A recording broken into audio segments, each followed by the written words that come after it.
지금부터 들려드릴 이야기는 북한 해산시에서 벌어지고 있는 차마 믿고 싶지 않은 진실입니다. 사람을 차처럼 부린다고 해서 붙여진 이름, 몸차. 그 수치스러운 이름 뒤에 숨겨진 어느 20대 여성의 처절한 생존 기록을 공개합니다.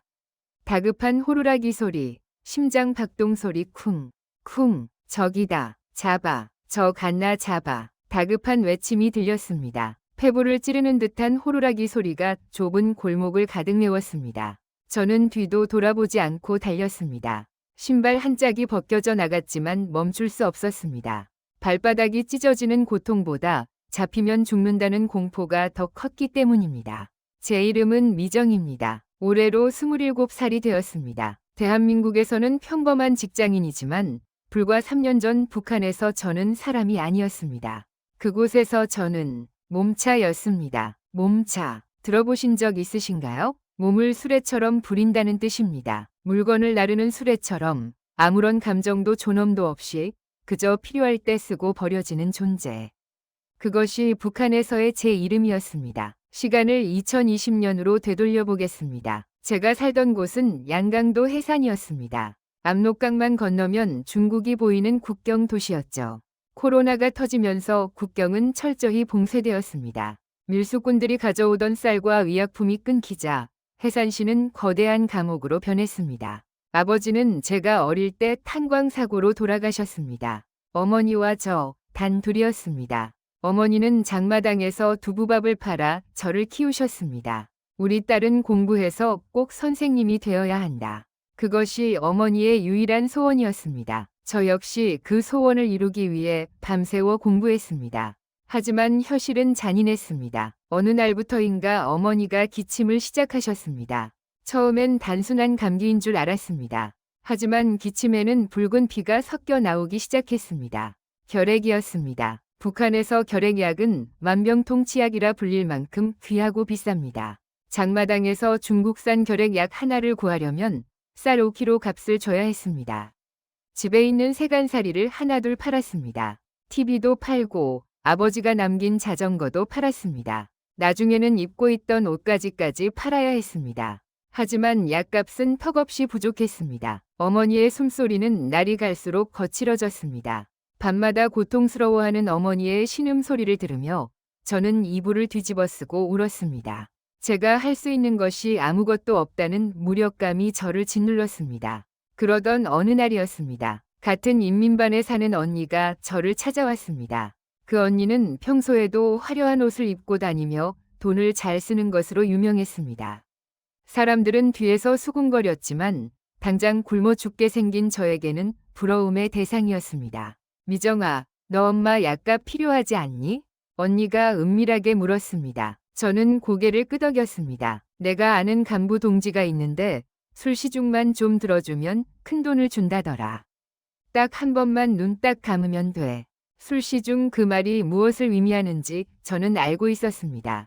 가슴이 철렁 내려앉았습니다. 하지만 방 안에서 들려오는 어머니의 기침 소리가 제 망설임을 지워버렸습니다. 당장 내일 먹을 쌀이 없는데 자존심이 무슨 소용이겠습니까? 저는 떨리는 목소리로 대답했습니다. 할게요 하게 해주세요. 그날 밤 저는 처음으로 짙은 화장을 했습니다. 언니가 빌려준 꽉 끼는 원피스를 입고 거울을 보았습니다. 거울 속의 저는 제가 아니었습니다. 그렇게 저는 몸차가 되었습니다. 그날 밤 해산의 거리는 유난히도 어두웠습니다. 전력난으로 가로등마저 꺼져버린 도시는 거대한 무덤처럼 고요했습니다. 명숙 언니의 뒤를 따라가는 제 발자국 소리가 마치 사형대로 향하는 죄수의 발소리처럼 귓가를 때렸습니다. 미정아, 고개 숙이지 마라. 당당하게 걸어. 넌 오늘 일하러 가는 게 아니라 그냥 놀러 가는 거야. 명숙 언니는 제 긴장을 풀어주려는 듯 농담을 던졌지만 그녀의 목소리 끝도 미세하게 떨리고 있었습니다. 우리는 해산 역전 근처의 허름한 골목을 지나 담벼락이 높게 쳐진 어느 단독주택 앞에 멈춰 섰습니다. 이곳은 일반 주민들이 사는 하모니카 사택이 아니었습니다. 당 간부들이나 돈주들이 사는 그들만의 성이었습니다. 대문이 열리고 안으로 들어서는 순간 저는 완전히 다른 세상에 온 것 같은 착각에 빠졌습니다. 바깥은 살을 내는 영하의 추위였지만 현관문을 열자마자 후끈한 열기가 얼굴을 덮쳤습니다. 석탄이 없어 냉골에서 자는 우리 집과는 딴판이었습니다. 온돌 바닥은 발바닥이 뜨거울 정도로 데워져 있었고 공기 중에는 알 수 없는 향 냄새와 기름진 음식 냄새가 섞여 있었습니다. 그 냄새, 돼지 비계 굽는 냄새와 독한 술 냄새, 그것은 권력의 냄새였고 동시에 타락의 냄새였습니다. 뱃속에서 꼬르륵 소리가 날 만큼 배가 고팠지만 동시에 구역질이 치밀어 올랐습니다. 워우, 왔는가? 명숙 동무, 약속 시간보다 좀 늦었구만. 거실 소파에 앉아있던 남자가 천천히 고개를 돌렸습니다. 50대 중반쯤 되어 보이는 남자. 기름기가 번들거리는 얼굴, 툭 튀어나온 배, 그리고 날카로운 눈매. 그는 도보위부의 지도원이라고 했습니다. 해산시 사람들의 생사여탈권을 쥐고 있는 저승사자 같은 존재. 저는 숨조차 제대로 쉴 수 없었습니다. 보위부 지도원이라니. 평소 같으면 눈도 마주치지 못하고 피해 다녔을 사람 앞에 제 발로, 그것도 이런 모습으로 서 있다는 사실이 믿기지 않았습니다. 아이고, 지도원 동지, 죄송합니다. 애가 처음이라 단장하느라 좀 늦었습니다. 인사드려라, 미정아. 명숙 언니가 제 등을 떠밀었습니다. 저는 로봇처럼 뻣뻣하게 허리를 굽혔습니다. 안녕하십니까. 남자의 시선이 제 머리끝부터 발끝까지 훑어내렸습니다. 마치 장마당에서 물건을 고르는 듯한 끈적하고 불쾌한 시선. 그의 눈빛이 닿는 곳마다 벌레가 기어가는 듯한 소름이 돋았습니다. 곱네. 명숙 동무가 보는 눈은 있어. 그는 만족스러운 듯 누런 이빨을 드러내며 웃었습니다. 탁자 위에는 꼬냑 브랜디 병과 반쯤 비어있는 술잔, 그리고 말린 오징어와 소시지가 흩어져 있었습니다. 그 풍요로운 안주들이 저를 비웃는 것 같았습니다. 자, 명숙 동무는 이제 가보라오. 우리 둘이 할 얘기가 있으니. 남자의 말에 명숙 언니가 흠칫하더니 저에게 눈짓을 보냈습니다. 잘해라. 실수하지 말고. 그 눈빛은 응원이 아니었습니다. 자신의 입장이 난처해지지 않게 처신 잘하라는 경고였습니다. 명숙 언니가 나가고 현관문 닫히는 소리가 들렸습니다. 그 소리가 마치 감옥의 문이 닫히는 소리처럼 들렸습니다. 이제 이 넓은 집에 저 남자와 저 단둘뿐이었습니다. 공포가 쓰나미처럼 밀려왔습니다. 거기 서서 뭐하네? 이리 와서 술이나 한 잔 따르라. 남자가 손짓했습니다. 저는 떨리는 다리를 겨우 움직여 소파 앞으로 다가갔습니다. 무거운 유리병을 들고 잔에 술을 따랐습니다. 손이 너무 떨려서 술이 식탁보 위로 조금 흘렀습니다. 죄송합니다. 제가 당황해서 어쩔 줄 몰라 하자 남자가 갑자기 제 손목을 낚아챘습니다. 뜨겁고 축축한 손바닥. 그의 악력은 생각보다 셌습니다. 괜찮다. 흘리면 닦으면 되지. 뭘 그리 겁을 먹어? 내가 잡아먹기라도 하니? 그는 저를 자기 옆자리로 확 끌어당겼습니다. 중심을 잃은 제가 소파에 주저앉자 그의 입에서 풍기는 역한 술 냄새가 제 코를 찔렀습니다. 도망치고 싶었습니다. 소리를 지르며 뛰쳐나가고 싶었습니다. 하지만 그럴 수 없었습니다. 집에 있는 어머니, 피를 토하며 죽어가는 어머니의 얼굴이 떠올랐기 때문입니다. 너, 돈이 필요해서 왔다지? 엄마 약값 때문에. 남자가 제 귓가에 대고 속삭였습니다. 그는 이미 제 사정을 다 알고 있었습니다. 약점을 잡힌 먹잇감 앞에서 포식자는 여유로웠습니다. 네, 그렇습니다. 도와주십시오. 도와주지. 어렵지 않아. 대신 너는 나를 기쁘게 해줘야 해. 알겠지? 그의 손이 제 어깨를 타고 내려왔습니다. 거친 손길이 원피스의 지퍼에 닿았을 때 저는 눈을 질끈 감았습니다. 그 다음의 기억은 조각난 필름처럼 끌어집니다. 천장에 매달린 샹들리에에 불빛이 빙글빙글 돌았습니다. 벽시계의 초침 소리가 째깍째깍 귓가에서 천둥처럼 울렸습니다. 저는 제 영혼을 몸에서 분리시켰습니다. 지금 저 소파 위에 있는 건 내가 아니다. 저건 그냥 고깃덩어리다. 껍데기다. 나는 여기 없다. 그렇게 주문을 외우며 저는 마음속으로 수백 번 어머니를 불렀습니다. 시간이 얼마나 흘렀을까요? 지옥 같은 시간이 끝나고 남자는 코를 골며 잠이 들었습니다.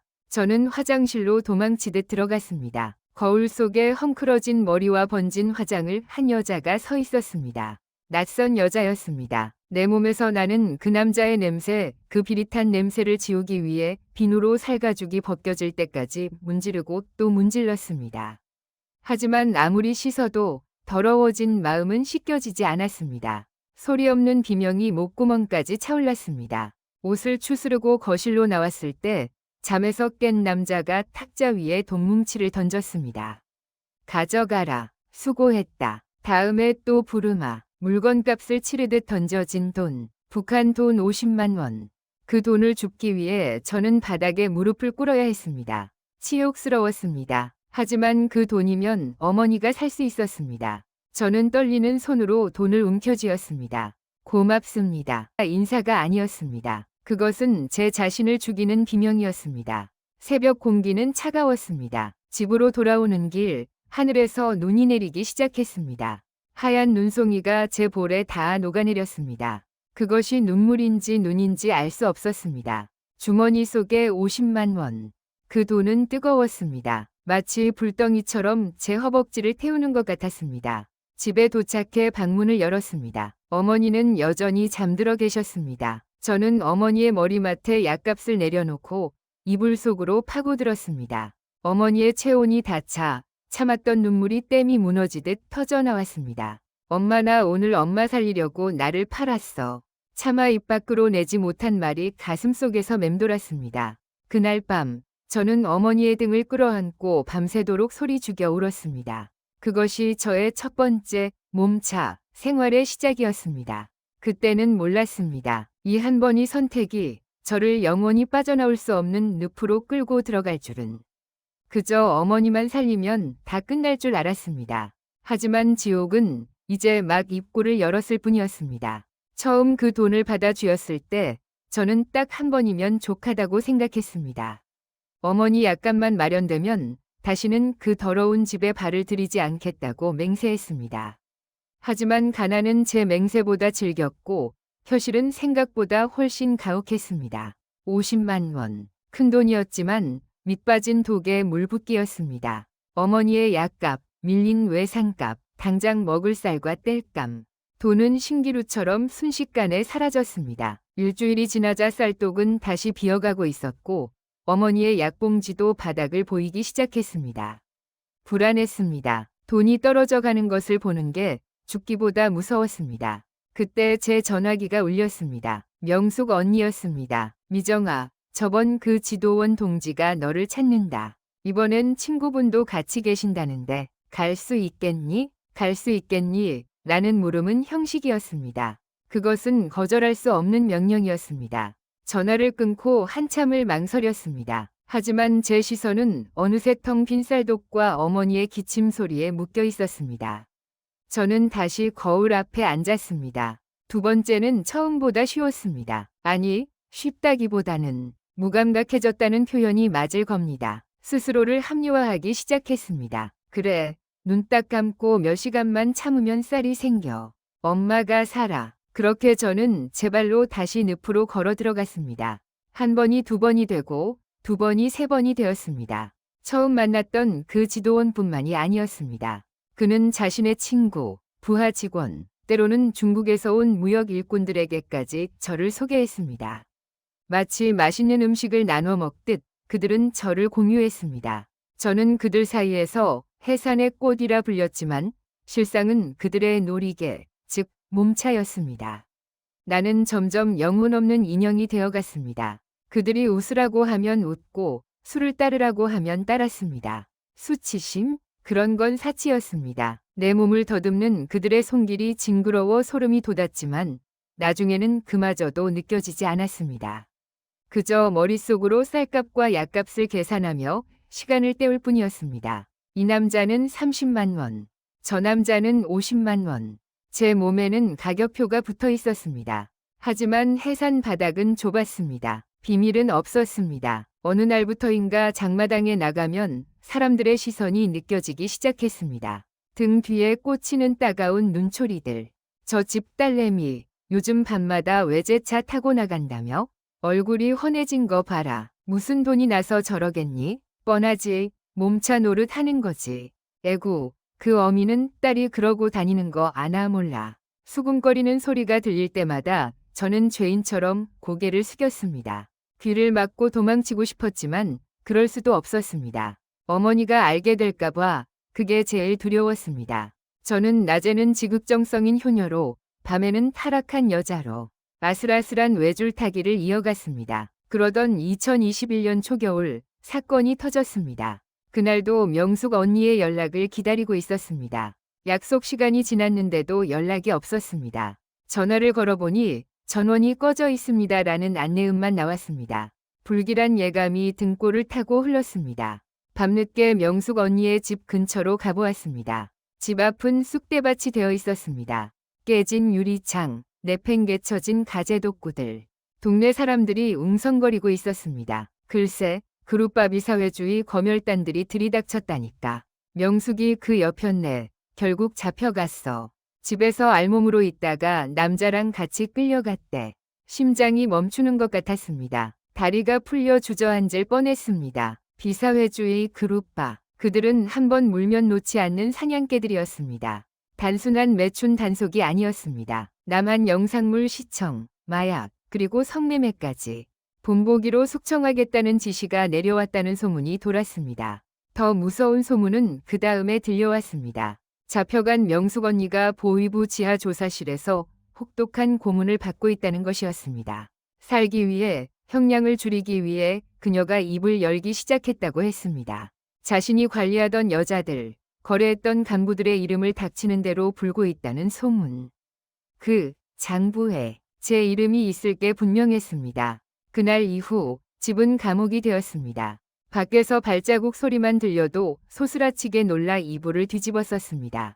저승사자가 문을 두드릴 것만 같았습니다. 잡히면 끝이다. 노동단련대에 끌려가면 살아 돌아올 수 없다. 엄마는 누가 돌보지? 공포가 목을 조여왔습니다. 밤에 잠을 잘 수가 없었습니다. 눈을 감으면 감옥에 갇혀 매를 맞는 제 모습이, 공개 비판 무대에 세워져 머리가 깎인 채 돌을 맞는 제 모습이 생생하게 그려졌습니다.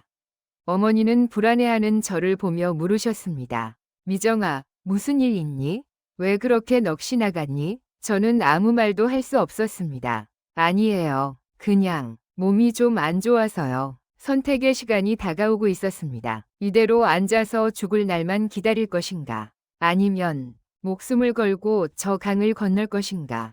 창문 틈으로 보이는 압록강 너머 중국의 불빛. 그 불빛이 저를 부르는 것 같았습니다. 하지만 그 강은 죽음의 강이었습니다. 경비대의 총구와 서치라이트가 24시간 감시하는 곳. 잡히면 그 자리에서 사살당할 수도 있는 곳. 하지만 여기 남아서 몸차라는 낙인이 찍힌 채 개처럼 끌려가 죽느니 차라리 자유를 향해 뛰다가 총에 맞아 죽는 게 낫겠다는 생각이 들었습니다. 저는 떨리는 손으로 장롱 깊숙한 곳을 뒤졌습니다. 그동안 몸을 팔아 모아둔 돈, 어머니 약값으로 쓰고 남은 피 같은 돈을 꺼냈습니다. 이 돈으로 브로커를 사야 했습니다. 마지막 결심을 굳히던 그 밤, 어머니의 거친 숨소리를 자장가 삼아 저는 태어나서 처음으로 신에게 기도를 드렸습니다. 제발 한 번만 살려주세요. 저 강을 건너게 해주세요. 그것은 기도가 아니라 절규였습니다. 탈북을 결심한 후 저는 가장 먼저 브로커를 찾았습니다. 평소 장마당에서 중국을 오가는 밀수꾼들과 안면이 있던 쥐새끼라 불리는 거강꾼을 은밀히 만났습니다. 그는 제 사정을 듣더니 계산기를 두드렸습니다. 지금 국경 경비가 살벌해. 폭풍 군단이 깔려서 총알이 빗발친다고. 도강비강을 건너는 비용과 2배는 뛰었어. 그가 부른 액수는 제가 가진 돈의 2배였습니다. 제가 가진 돈을 전부 내밀며 매달렸습니다. 아저씨, 제발요. 가서 갚을게요. 한국 가서 죽어라 이래서 갚을게요. 브로커는 한참 동안 담배 연기를 내뿜더니 음흉한 눈빛으로 제안했습니다.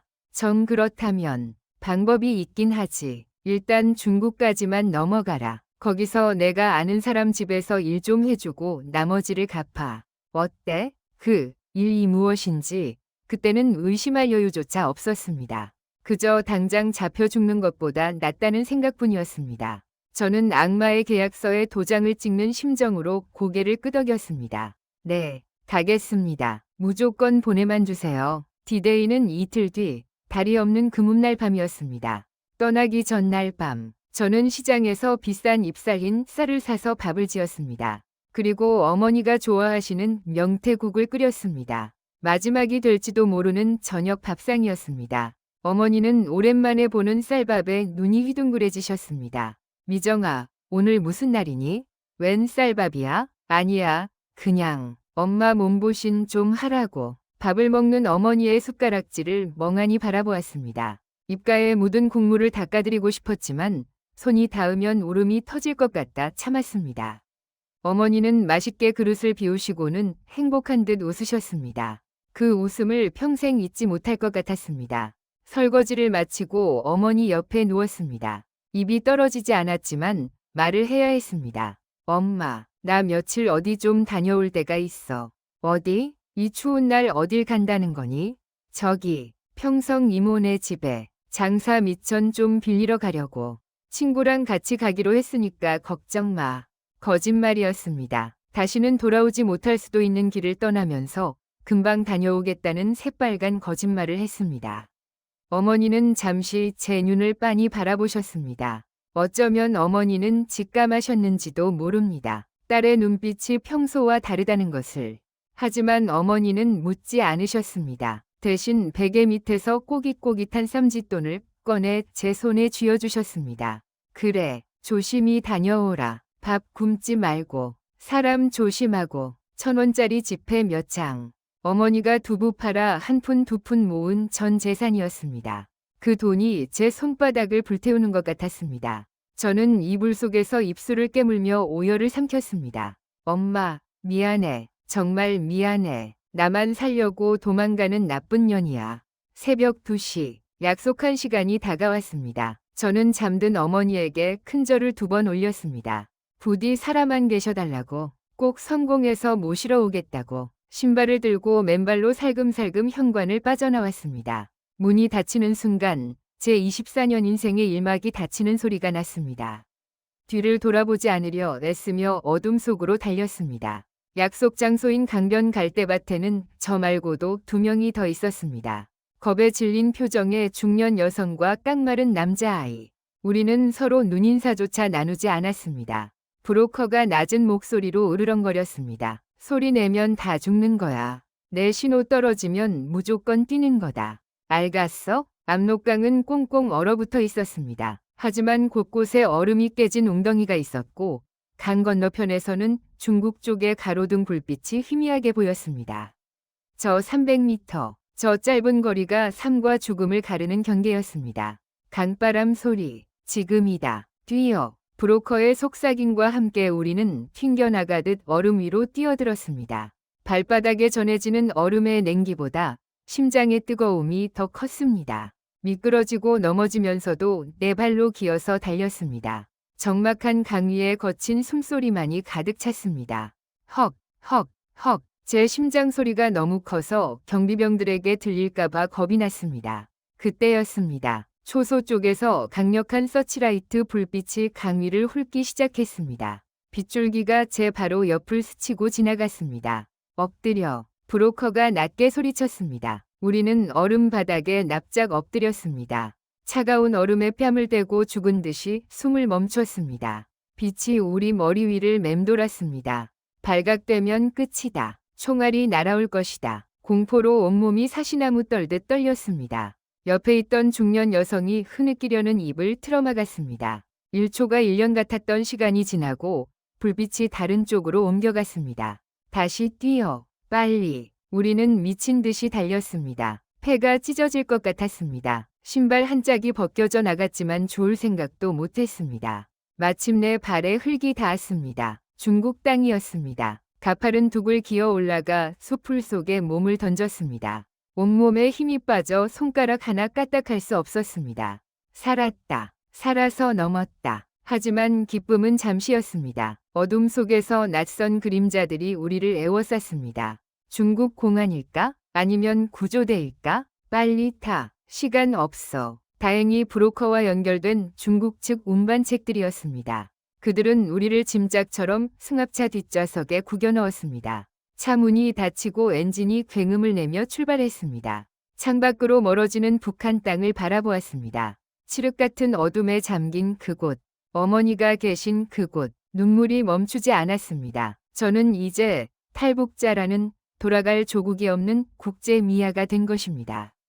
하지만 저는 몰랐습니다. 죽음의 강을 건넜다는 안도감이 얼마나 어리석은 것이었는지. 압록강 너머 기다리고 있는 것은 자유가 아니었습니다. 그것은 북한보다 더 교묘하고 끈질긴 인신매매라는 또 다른 지옥의 입구였습니다. 승합차는 끝도 없는 어둠을 뚫고 저를 낯선 산골 마을로 데려가고 있었습니다. 승합차는 멈추지 않았습니다. 밤을 꼬박 새우고 해가 중천에 떴다가 다시 질 때까지 달렸습니다. 창밖 풍경은 화려한 도시에서 점차 황량한 시골로 변해갔습니다. 끝도 없이 펼쳐진 옥수수밭, 사람 그림자조차 보이지 않는 첩첩산중. 불안감이 엄습했습니다. 아저씨, 대체 어디로 가는 겁니까? 식당 일자리라면서요? 제 무릎에 운전석에 앉은 조선족 남자는 백미러로 저를 힐끔 보더니 코웃음을 쳤습니다. 식당? 거참, 순진하기는. 신분증도 없는 널 어느 식당에서 써주니? 그냥 조용히 가라. 가면 다 밥 먹고 살게 해주니까. 그때 깨달았어야 했습니다. 이 차는 일터로 가는 통근버스가 아니라 가축을 시장으로 실어 나르는 트럭이었다는 것을. 차가 멈춘 곳은 지린성 어느 깊은 산골 마을이었습니다. 포장도로조차 없는 비포장길 끝에 붉은 벽돌로 지은 낡은 집 한 채가 덩그러니 서 있었습니다. 마당에는 똥개 한 마리가 사납게 지저대고 있었고 집 앞에는 한 남자가 기다리고 있었습니다. 그 남자를 처음 본 순간 저는 숨이 턱 막혔습니다. 50살은 좋게 넘어 보이는 나이, 떡진 머리, 그리고 초점 없는 눈동자. 그는 저를 보자마자 입이 귀에 걸리도록 웃으며 다가왔습니다. 누런 이빨 사이로 중국어 섞인 감탄사가 튀어나왔습니다. 피아오량 예쁘다. 피아오량. 운전기사가 차에서 내려 남자와 이야기를 나눴습니다. 그들은 저를 손가락질하며 흥정하듯 목소리를 높였습니다. 그리고 곧이어 중국 남자가 품 안에서 붉은 돈뭉치를 꺼내 운전기사에게 건넸습니다. 2만 위안환화 약 380만 원. 그것이 제 몸값이었습니다. 북한에서 목숨을 걸고 넘어왔는데 제 인생은 고작 돼지 몇 마리 값에 팔려나가는 처지였습니다. 운전기사는 돈을 챙겨 넣으며 저에게 마지막 말을 남겼습니다. 여기가 내 집이다. 이 사람 한족한테 시집 가는 거야. 도망칠 생각 마라. 여기서 나가봤자 공안한테 잡혀서 북송당하는 것밖에 더 있니? 차라리 여기서 밥이라도 배불리 먹고 살아라. 그는 매정하게 차를 돌려 떠나버렸습니다. 흙먼지를 일으키며 멀어지는 차를 보며 저는 주저앉았습니다. 소리를 지르고 싶었지만 목소리가 나오지 않았습니다. 억장이 무너진다는 게 이런 기분일까요? 남자는 저를 집 안으로 끌고 들어갔습니다. 방 안에서는 퀴퀴한 곰팡이 냄새가 났습니다. 그는 제가 도망갈까봐 방문을 밖에서 걸어 잠갔습니다. 창문에는 감옥처럼 쇠창살이 쳐져 있었습니다. 알고 보니 이 마을에는 저처럼 팔려온 북한 여자들이 꽤 있었고 도망을 막기 위해 집집마다 쇠창살이 필수라고 했습니다. 말이 통하지 않는 공포는 상상을 초월했습니다. 남자는 중국어로 뭐라 소리치며 저에게 밥을 가져다 주었습니다. 기름 범벅이 된 볶음 요리와 딱딱한 빵. 배가 고팠지만 음식이 목구멍으로 넘어가지 않았습니다. 첫날 밤은 지옥이었습니다. 그는 저를 아내가 아닌 돈 주고 산 물건 취급을 했습니다. 반항하면 때릴 것 같아 겁이 났고 소리를 지르면 공안이 올까 봐 더 겁이 났습니다. 북한에서 겪었던 몸차위 악몽이 이곳 중국 땅에서 또다시 반복되고 있었습니다. 다른 점이 있다면 여기선 돈조차 받을 수 없는 노예라는 것이었죠. 다음 날부터 저는 노동에 투입되었습니다. 새벽 4시에 일어나 옥수수밭에 나가 김을 메고 돼지 밥을 주고 소똥을 치워야 했습니다. 남자의 부모인 늙은 노부부는 저를 감시자처럼 따라다녔습니다. 잠시라도 허리를 펴고 쉴라치면 노파가 달려와 등짝을 때리며 고함을 쳤습니다. 콰이, 콰이, 빨리 해. 그들이 저에게 바라는 건 두 가지였습니다. 죽도록 일하는 것, 그리고 대를 이을 아들을 낳아주는 것. 저는 이름도 없었습니다. 그냥 야 아니면 마이라이 더 사온 여자로 불렸습니다. 가장 견디기 힘든 건 외로움이었습니다. 말 한마디 통하지 않는 낯선 땅. 아픈데 아프다고 말할 수도 없고 슬픈데 슬프다고 하소연할 사람도 없었습니다. 밤이면 창살 사이로 보이는 달을 보며 어머니에게 말을 걸었습니다. 엄마, 나 여기서 잘 살고 있어. 밥도 많이 먹어. 그러니까 걱정 마. 마음에도 없는 거짓말을 허공에 뱉으며 눈물을 삼켰습니다. 어머니가 이 사실을 안다면 피를 토하고 쓰러지실 겁니다. 차라리 북한에 있을 때가 나았다는 생각마저 들었습니다. 거기선 적어도 내 말을 들어주는 엄마라도 있었으니까요. 그러던 어느 날 마을 우물가에서 저와 비슷한 처지의 여자를 만났습니다. 행색이 남루하고 눈빛이 주눅든 여자. 본능적으로 알 수 있었습니다. 조선 사람이다. 주위를 살피며 조심스럽게 말을 건넸습니다. 저기 혹시 여자가 화들짝 놀라며 저를 쳐다보았습니다. 조선에서 왔습니까? 우리는 서로의 손을 잡고 소리 없이 울었습니다. 그녀는 함경북도 청진에서 왔다고 했습니다. 팔려온 지 3년이 되었다는 그녀의 얼굴은 10년은 늙어 보였습니다.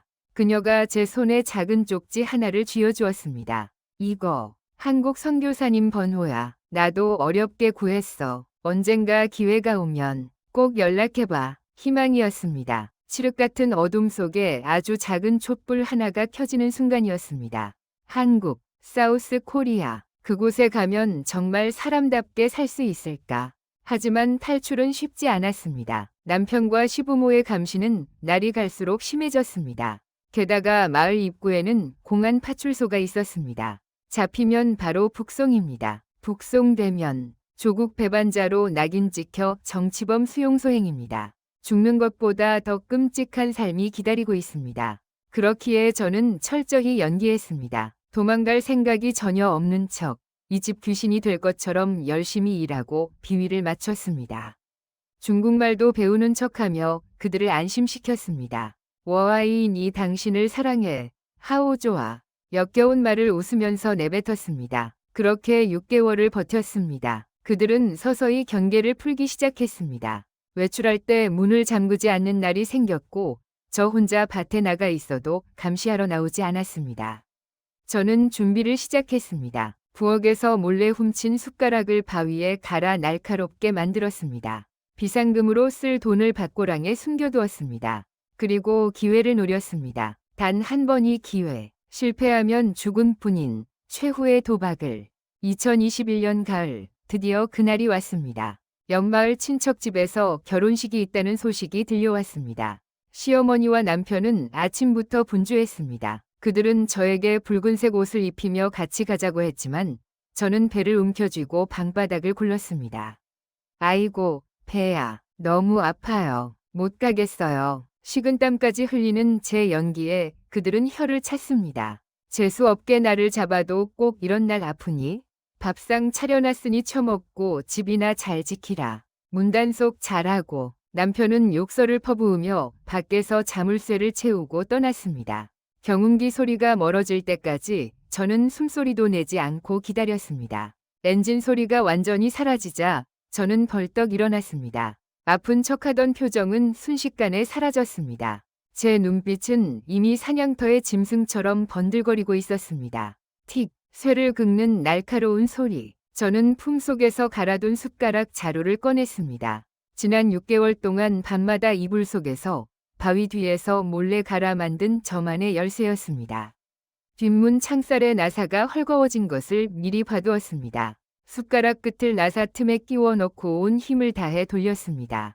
손바닥이 찢어지는 것 같았습니다. 제발, 제발 돌아가라. 식은땀이 비 오듯 쏟아졌습니다. 마침내 틱하는 소리와 함께 나사 하나가 빠졌습니다.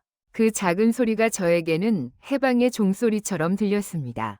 창살 틈을 벌리고 몸을 구겨 넣었습니다. 옷이 찢어지고 살이 긁혔지만 고통은 느껴지지 않았습니다.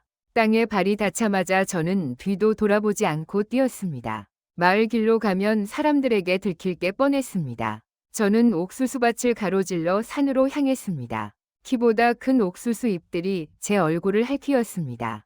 신발이 벗겨졌지만 좋을 새도 없었습니다. 맨발로 가시덤불을 밟고 돌부리에 채이면서도 멈추지 않았습니다. 여기서 잡히면 끝이다. 잡히면 다리가 부러지도록 맞고 다시 갇힐 것이다. 아니, 북송될 것이다. 그 공포가 제 다리에 모터를 달아주었습니다. 효과음 거친 숨소리 헉, 부스럭거리는 소리. 얼마나 달렸을까요? 해는 이미 서산으로 넘어가고 있었습니다. 다리에 감각이 없었습니다. 목구멍에서는 피맛이 났습니다. 산 중턱 도로가에 주저앉았습니다. 지나가는 차를 얻어 타야 했습니다. 하지만 아무 차나 탈 수는 없었습니다. 공안차일 수도 있고 인신매매범일 수도 있었으니까요. 저 멀리서 트럭 불빛이 보였습니다. 저는 본능적으로 나무 뒤에 숨었습니다. 트럭이 가까워지자 운전석에 앉은 사람의 얼굴이 희미하게 보였습니다. 동양인 얼굴. 번호판은 요랴오자로 시작하는 윤영성 번호판이었습니다. 장거리 화물 트럭이었습니다. 저는 도박을 걸기로 했습니다. 이 산속에서 밤을 새우다가는 얼어 죽거나 짐승밥이 될 게 뻔했습니다. 저는 도로 한가운데로 뛰쳐나가 손을 흔들었습니다. 살려주세요. 제발 멈춰주세요. 트럭이 굉음을 내며 제 코앞에서 멈춰 섰습니다. 운전사가 창문을 내리고 고개를 내밀었습니다. 험상궂게 생긴 아저씨였습니다. 그는 중국어로 욕을 퍼부었습니다. 니스 셔머? 조사아? 너 뭐야? 죽고 싶어? 저는 중국어를 알아들었지만 다급한 마음에 우리말이 튀어나왔습니다. 아저씨, 살려주세요. 저 좀 태워주세요. 그 순간 아저씨의 표정이 묘하게 변했습니다. 욕설을 멈추고 저를 뚫어지게 쳐다보았습니다. 그리고 아주 투박하고 거친 그러나 너무나 반가운 억양으로 물었습니다. 너 조선에서 왔니? 그는 조선족이었습니다. 연길에서 물건을 싣고 윈난성운남성까지 가는 길이니 타라고 했습니다. 트럭에 올라타자마자 긴장이 풀려 온몸이 떨려왔습니다. 아저씨는 더러운 담요를 꺼내 제 어깨에 덮어주고 따뜻한 물을 건넸습니다. 겁도 없이 어딜 도망치는 거야. 이 근방은 다 한 통 속이야. 너 같은 애들 신고하면 포상금 받는다고. 그 말에 저는 다시 겁을 먹고 문고리를 잡았습니다. 그러자 아저씨가 피식 웃으며 말했습니다. 걱정 마라. 나도 부모님이 함경도분이야. 내 딸내미 같아서 그런 거니까. 그 한마디에 저는 엉엉 울음을 터뜨렸습니다. 낯선 타국 땅에서 처음으로 느낀 동포의 정이었습니다. 아저씨는 묵묵히 운전만 했습니다. 트럭은 밤새 달려 그 지옥 같은 마을을 벗어났습니다. 차 안에서 저는 많은 이야기를 들었습니다. 한국으로 가려면 중국 남쪽 끝 쿤민까지 가야 한다는 것. 거기서 라오스로 넘어가는 브로커를 찾아야 한다는 것. 아저씨는 자신이 쿤민 근처까지 데려다 주겠다고 약속했습니다. 그리고 주머니에서 꼬깃꼬깃한 지폐 몇 장을 꺼내 주셨습니다. 가서 밥이라도 사 먹어라. 조선 사람은 밥심으로 사는 거야. 눈물 젖은 빵을 먹어본 사람만이 인생을 안다고 했던가요? 저는 눈물 젖은 빵 대신 눈물 젖은 온정을 먹으며 쿤밍으로 향했습니다. 트럭 짐칸에 숨어 쪽잠을 자고 휴게소에서는 화장실만 몰래 다녀오며 일주일을 달렸습니다. 마침내 쿤밍에 도착했을 때 아저씨는 어느 교회 주소를 적어주셨습니다. 여기 찾아가 봐라. 한국 목사님이 계신다더라. 운 좋으면 살 거고 아니면 뭐 어쩔 수 없는 거지. 무심한 듯 던진 말이었지만 그것이 저에게는 생명줄이었습니다. 저는 아저씨에게 수천 번 고개를 숙였습니다.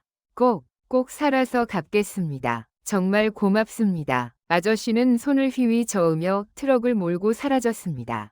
다시 혼자가 되었습니다. 하지만 예전과는 달랐습니다. 이제는 희망이라는 목적지가 생겼으니까요. 교회를 찾아가기 전 저는 품속에 간직했던 쪽지를 꺼냈습니다. 우물가에서 만난 언니가 준 한국 선교사님의 전화번호. 동전 몇 개를 넣고 떨리는 손으로 번호를 눌렀습니다. 뚜루루, 뚜루루. 신호음이 길게 이어졌습니다. 제발 받아주세요. 제발. 여보세요? 소화기 너머로 들려오는 한국어. 따뜻하고 부드러운 그 목소리를 듣는 순간 다리에 힘이 풀려 공중전화 부스 안에 주저앉고 말았습니다. 저 살려주세요. 북한에서 왔습니다. 선교사님의 도움으로 도착한 곳은 쿤밍 외곽의 허름한 아파트였습니다. 그곳에는 저 말고도 5명이 탈북자가 더 있었습니다. 갓난아기를 업은 젊은 엄마, 다리를 저는 할아버지, 그리고 겁에 질린 10대 소년. 우리는 서로 이름도 묻지 않았습니다. 그저 눈빛만으로 알 수 있었습니다. 모두가 각자의 지옥을 탈출해 여기까지 왔다는 것을요. 이제부터가 진짜입니다. 중국 공안보다 더 무서운 게 정글입니다. 라고 하면 아무도 책임 못 집니다. 가이드의 말은 협박이 아니라 현실이었습니다. 우리는 작은 승합차에 몸을 구겨 넣고 국경을 향해 달렸습니다. 창밖 풍경이 바뀌었습니다. 메마른 옥수수밭은 사라지고 끝도 없는 밀림이 나타났습니다. 차에서 내려 걷기 시작했습니다. 라오스로 넘어가는 길은 길이 아니었습니다. 사람이 다닌 흔적조차 없는 가시덤불 숲을 헤치고 나아가야 했습니다. 숨이 턱턱 막히는 습기, 얼굴로 달려드는 모기떼, 발목을 타고 올라오는 거머리들, 옷은 이미 땀과 진흙으로 범벅이 되었습니다. 북한의 추위와는 또 다른 끔찍한 더위와의 싸움이었습니다. 아기를 업은 젊은 엄마가 쓰러지듯 주저앉았습니다. 못 가겠어요. 저 좀 버리고 가세요. 하지만 우리는 그녀를 버릴 수 없었습니다. 서로의 짐을 나누어 들고 손을 잡아 끌며 짐승처럼 기어올랐습니다. 여기서 포기하면 다시 그 지옥으로 돌아가야 한다는 공포가 지친 다리를 억지로 움직이게 만들었습니다. 밤이 되자 공포는 2배가 되었습니다. 어디선가 짐승의 울음소리가 들려왔고 발밑이 낭떠러지인지 평지인지도 모른 채 앞사람의 발 뒤꿈치만 보고 걸어야 했습니다. 쉿, 엎드려. 가이드가 낮게 소리쳤습니다. 저 멀리 산등성이에 불빛이 보였습니다. 라오스 국경 수비대였습니다. 우리는 진흙탕 속에 얼굴을 파묻고 숨을 죽였습니다. 심장 소리가 너무 커서 들킬 것만 같았습니다. 내 몸을 타고 기어가는 벌레의 감촉이 소름 끼쳤지만 비명조차 지를 수 없었습니다. 그렇게 꼬박 이틀을 걸었습니다. 발바닥은 물집이 터져 피투성이가 되었고 정신은 혼미해져 갔습니다. 드디어 숲이 끝나고 시야가 트였습니다. 거대한 강이 눈앞에 나타났습니다. 메콩강. 이 강만 건너면 태국, 즉 자유의 땅이었습니다. 강물은 흙탕물처럼 탁했고 유속은 빨랐습니다. 현지인들 사이에서는 악어가 산다는 소문도 있었습니다. 하지만 우리에게 악어보다 더 무서운 건 강 건너편에서 우리를 노려보고 있을지도 모르는 총구였습니다. 이 배에 타라고요? 할아버지가 떨리는 목소리로 물었습니다. 강가에는 어른 2~3명이 타면 가라앉을 것 같은 낡은 쪽배가 한 척 있었습니다. 우리는 6명이었습니다. 나눠서 타야 했지만 시간이 없었습니다. 새벽 순찰대가 뜨기 전에 건너야 했습니다. 죽기 아니면 까무러치기다. 다 타라. 우리는 서로를 끌어안다시피 하며 좁은 배에 몸을 실었습니다. 배 가장자리가 물에 잠길 듯 말 듯 위태로웠습니다. 사공이 노를 젓기 시작했습니다. 엔진을 켜면 소리 때문에 들킬 수 있어 오직 노 하나의 의지에 강을 건너야 했습니다. 찰랑, 물살 가르는 소리, 강 한가운데에 이르렀을 때였습니다. 갑자기 배가 휘청하더니 물이 들어오기 시작했습니다. 아기가 울음을 터뜨리려 하자 엄마가 황급히 아기의 입을 막았습니다. 아기의 얼굴이 새파랗게 질려갔지만 어쩔 수 없었습니다. 여기서 소리가 나면 우리 모두가 죽습니다. 제발, 하느님, 부처님, 아무나 제발 도와주세요. 엄마, 나 아직 죽을 수 없어. 엄마 약 사가야 해. 저는 눈을 감고 기도했습니다. 지난 3년간 겪었던 모든 일들이 주마등처럼 스쳐 지나갔습니다. 간부들의 술시중을 들던 날들, 돼지 농장에 갇혀 울던 밤들, 숟가락으로 창살을 뜯던 순간들. 그 더럽고 끔찍했던 기억들이 이 강물에 다 씻겨 내려가기를 빌었습니다. 이 강만 건너면 나는 다시 태어나는 거라고. 더 이상 몸차 김미정이 아니라 그냥 사람 김미정으로 살 수 있다고. 얼마나 지났을까요? 다 왔어. 내려. 사공의 낮은 외침과 함께 배가 쿵하고 모래톱에 닿았습니다. 태국 땅이었습니다. 우리는 갯벌을 기어서 올라갔습니다. 온몸이 진흙투성이가 되었지만 그 진흙마저 향기롭게 느껴졌습니다. 저 멀리 태국 마을의 불빛이 보였습니다. 편의점의 밝은 네온사인, 지나가는 오토바이 소리. 그 평범한 풍경이 저에게는 천국처럼 보였습니다. 우리는 마을 입구까지 걸어가 일부러 경찰서 쪽으로 향했습니다. 태국에서는 불법 입국자로 체포되어야만 한국 대사관으로 인계될 수 있기 때문입니다. 곧 경찰차가 달려왔고 제복 입은 경찰들이 내렸습니다. 핸즈업, 핸즈업. 우리는 두 손을 번쩍 들었습니다. 수갑이 채워졌습니다. 차가운 금속의 감촉. 북한에서 수갑은 죽음을 의미했지만 여기서 수갑은 자유로 가는 티켓이었습니다. 경찰차 뒷좌석에 탔을 때 옆에 있던 할아버지가 우셨습니다. 살았다. 이제 살았어. 저도 따라 울었습니다. 안도감과 슬픔, 그리고 북한에 두고 온 어머니에 대한 죄책감이 뒤섞인 눈물이었습니다. 차창 밖으로 보이는 태국의 밤하늘에는 별이 쏟아지고 있었습니다. 그 별들이 저에게 말하는 것 같았습니다. 고생했다. 정말 고생했어. 방콕 이민국 수용소로 이송되었습니다. 좁고 냄새나는 방에 수백 명이 갇혀 있었지만 우리는 웃고 있었습니다. 그곳에서 처음으로 한국 대사관 직원을 만났습니다. 말끔한 정장 차림의 남자가 우리에게 다가와 한국어로 말했습니다. 고생 많으셨습니다. 이제 안전합니다. 대한민국이 여러분을 보호합니다. 그 말을 듣는 순간 저는 다리에 힘이 풀려 주저앉고 말았습니다. 대한민국, 내 조국도 버린 나를 한 번도 가본 적 없는 그 나라가 받아주겠다고 합니다. 가슴 깊은 곳에서 뜨거운 무언가가 올라왔습니다. 그것은 지난 24년 동안 한 번도 느껴보지 못한 감정. 바로 소속감이었습니다. 태국에서의 짧은 수용소 생활이 끝나고 마침내 한국행 비행기에 몸을 실었습니다. 생애 처음 타보는 비행기였습니다. 창밖으로 보이는 구름 바다는 너무나 평화로웠습니다. 이 구름 아래에서는 대체 어떤 일들이 벌어지고 있었던가. 그 끔찍했던 기억들이 아득하게 멀어져 가는 것 같았습니다. 인천공항에 내리는 순간 저는 숨을 크게 들이쉬었습니다. 맑고 차가운 공기. 이곳이 바로 자유의 땅.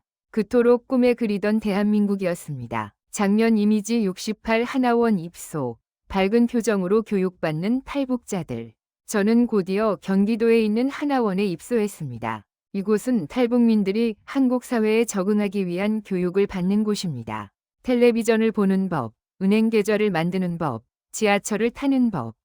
모든 것이 새로웠고 모든 것이 신기했습니다. 가장 놀라웠던 것은 사람들이 저를 탈북자가 아닌 그냥 사람으로 대해준다는 것이었습니다.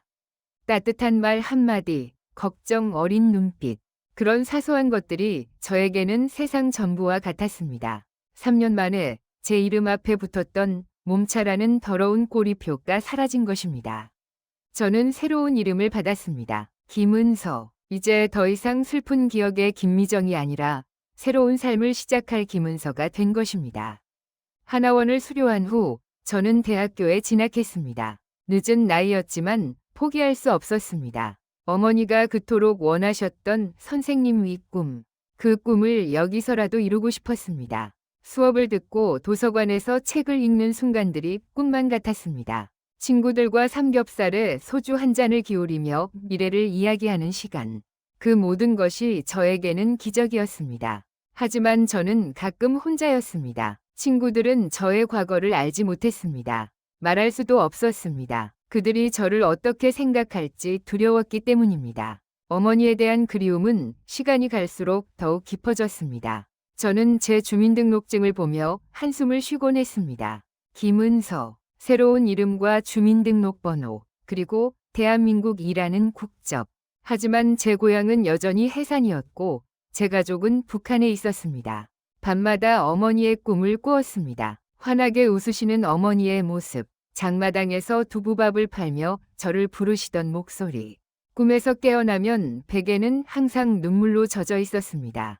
나만의 화려한 도시를 걸으면서도 제 마음 한구석은 늘 북한에 머물러 있었습니다.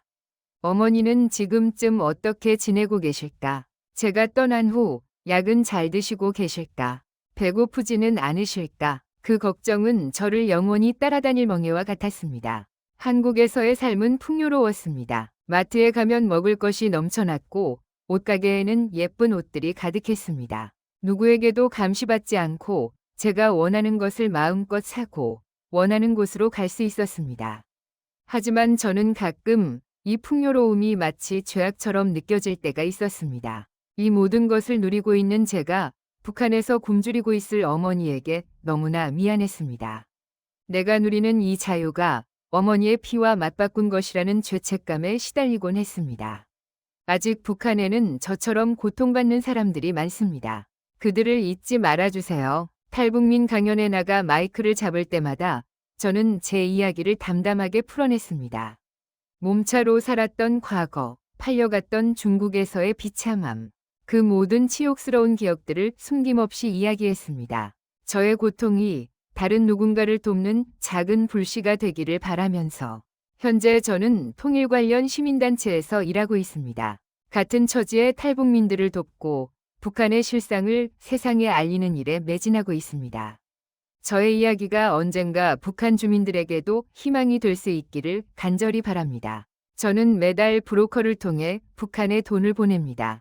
어머니께 전달해달라고 부탁합니다. 어머니는 제가 한국에 와서 성공적으로 정착했다는 소식을 들으셨을 겁니다. 그 소식만으로도 어머니가 지금껏 살아계실 거라 믿습니다. 언젠가 반드시 북한에 가서 어머니를 모시고 나올 겁니다. 더 이상 두부밥 팔며 고생하지 않으셔도 되도록 이곳 대한민국에서 따뜻한 쌀밥을 실컷 드시게 해드릴 겁니다. 김미정으로 살았던 지난 24년의 삶은 저에게 씻을 수 없는 상처와 지울 수 없는 고통을 주었습니다. 하지만 그 모든 고통은 저를 더욱 단단하게 만들었습니다. 저는 이제 더 이상 약한 여자가 아닙니다. 어머니를 지키고 저처럼 고통받는 북한 주민들을 돕기 위해 살아가는 강한 여인입니다. 제 가슴 속에는 아직 해결되지 않은 숙제가 남아 있습니다. 그것은 바로 어머니입니다.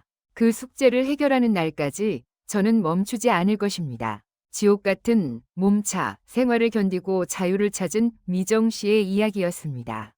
하지만 북한에는 아직 우리가 모르는 충격적인 실상들이 너무나 많습니다. 저희 채널은 앞으로도 탈북민들의 생생한 증언을 통해 북한에 감춰진 민낯을 낱낱이 파헤칠 예정입니다. 이 진실의 목격자가 되어주시겠습니까? 놓치지 않으시려면 구독 버튼과 알림 설정종 모양을 지금 바로 눌러주세요. 댓글로 여러분의 생각이나 응원의 메시지를 남겨주시면 영상 제작에 큰 힘이 됩니다. 그럼 저는 더 깊고 더 충격적인 이야기로 다시 찾아뵙겠습니다. 시청해주셔서 고맙습니다.